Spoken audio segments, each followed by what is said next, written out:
क्या बताएंगे? ये 18/4/2024 की वारदात है। शाहबाद में एक चोरी हुई है दिन दहाड़े। जो घर का मालिक था नीरज गुप्ता, वो उसकी मदर जो मिथिलेश गुप्ता है उसको लेके फोर्टिज अस्पताल में गया हुआ था मोहाली में, और उनके घर में पीछे से फुल टाइम मेड इन्होंने रखी हुई है। वो रह थी, मतलब उस दिन भी वो अपने घर पे मौजूद थी। और ये जो लेडी है कमलेश, ये करीब 2 साल से इनके घर में बतौर मेड काम कर रही है। तो जब ये उस दिन वापस आए हॉस्पिटल से, इन्होंने देखा कि इनकी मेड जो है वो बाथरूम में बेहोश पड़ी है और घर की जो अलमारियां थी और बाकी सामान था वो बिखरा पड़ा था। इन्होंने तुरंत पुलिस को डायल 112 को फ़ोन किया और पुलिस को सूचित किया। फिर इसको लेडी को हॉस्पिटल लेके गए और इसको वहाँ हॉस्पिटलाइज कराया। बाद में जब इसको होश आया कमलेश को, तो इसने बताया कि दिन में 2 लड़के आए थे टावर चेक करने के बहाने। इसने उनको मना किया, लेकिन वो ज़बरदस्ती घर में घुस गए। पहले इसके पीछे पीठ पे उन्होंने कुछ हैवी चीज़ मारी और फिर इसके मुंह में कोई नशीला पदार्थ डाल दिया, जिसके बाद ये बेहोश हो गई।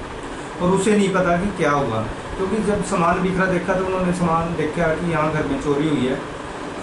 और उसके बाद नेक्स्ट डे ये मुकदमा दर्ज हुआ था। तफ्तीश हमें मिली थी। तफ्तीश के दौरान हमने इनके घर के सारे CCTV कैमरे इस घर में लगे हुए हैं। सबसे पहले हमने उनको चेक किया। चेक करने पे पता लगा कि वो काफ़ी समय से ख़राब हैं। फिर हमने बाहर का व्यू देखा इनका, क्योंकि इनके बिल्कुल जस्ट सामने जो अपने एक्स मिनिस्टर हैं बेदी जी, उनकी कोठी है।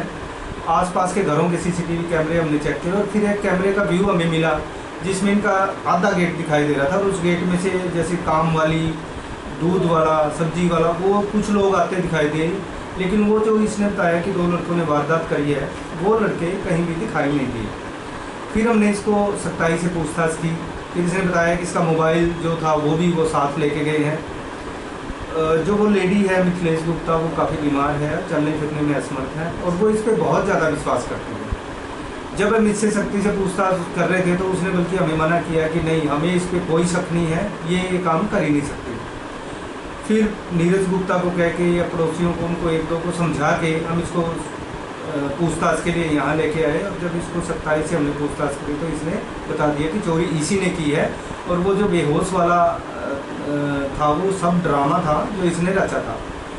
जब माइन्यूटली से पूछताछ की कि चोरी क्यों की है और कितने दिन से तू ये चोरी कर रही है, तब इसने बताया कि ये एक ठगी का शिकार हो गई है। करीब महीना पहले इसके पास एक फ़ोन आता है कि मेरे 25 लाख रुपए की लॉटरी लगी है और वो 25 लाख रिकवर लेने के लिए तुम्हें एक फ़ाइल बनानी पड़ेगी। उस फाइल के चार्जेज हैं 1000 रुपये, वो आप डाल दो, मैं आपको अकाउंट नंबर भेजता हूँ। उस अननोन आदमी ने इसको अकाउंट नंबर भेजा और इसने 1000 रुपये डाल दिए। उसके बाद नेक्स्ट डे उसने कहा कि आपकी फ़ाइल तैयार है, 7000 रुपये आप और भेजो। और उसके बाद इसने 7000 रुपये और भेज दिए उसके अकाउंट में। फिर इसी तरीके से इसके नेक्स्ट डे फिर इसने 13,000 मंगवाए, उसके बाद 50,000 मंगवाए, फिर 1 लाख मंगवाए, फिर 1.5 लाख मंगवाए। जैसे जैसे वो पैसे मंगवाता रहा और ये उसमें डालती रही। इसमें जब तक इसके पास कैश थे वो डाले, अपने अकाउंट से डाले इसने, फिर इस घर में से चोरी करके डाले।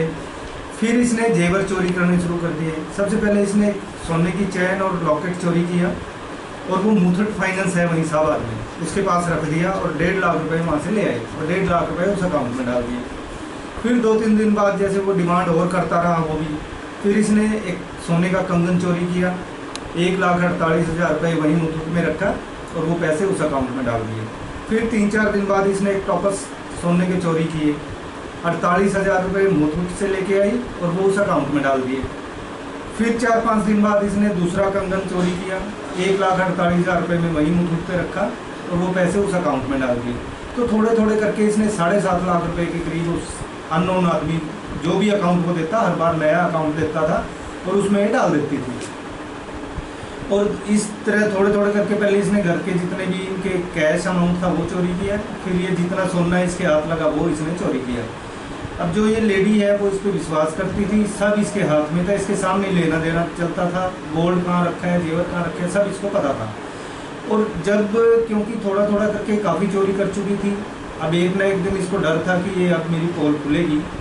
और उस दिन जब ये लड़का इसका मिथिलेश का और ये दोनों फोर्टिस गए थे तो इसको फिर ये अपनी स्टोरी बनाने का जो था वो समय मिल गया। जैसे उन्होंने कहा कि हम वापस घर आ रहे हैं, तो इसने स्टोरी क्रिएट करी, बेहोश होने का बहाना बनाया, खुद बाथरूम में लेट गई। और फिर वो मौके पे जैसे ही इसको हॉस्पिटलाइज किया, वो ये सारा इसने ड्रामा रचा था, ये खुद इसने चोरी की है। और फ्रॉड कॉल्स के वजह से ये खुद भी ठगी का शिकार थी, और उस ठगी वाले को पैसे देने के लिए बार बार चोरी करती रही। और इस तरीके से इस सारे केस का खुलासा है। इसको अरेस्ट कर लिया है, तो आज इसको पेश करेंगे, रिमांड लेंगे। और ये जितनी चोरियां इसने बार बार की हैं, मुठूट पे रखी हैं, वो सारी चीज़ रिकवर करेंगे। और वो अकाउंट नंबर भी इससे लेंगे कि जिन जिन अकाउंट्स में इसने पैसा डलवाया, ताकि उस आदमी तक भी हम पहुँचा जा सके।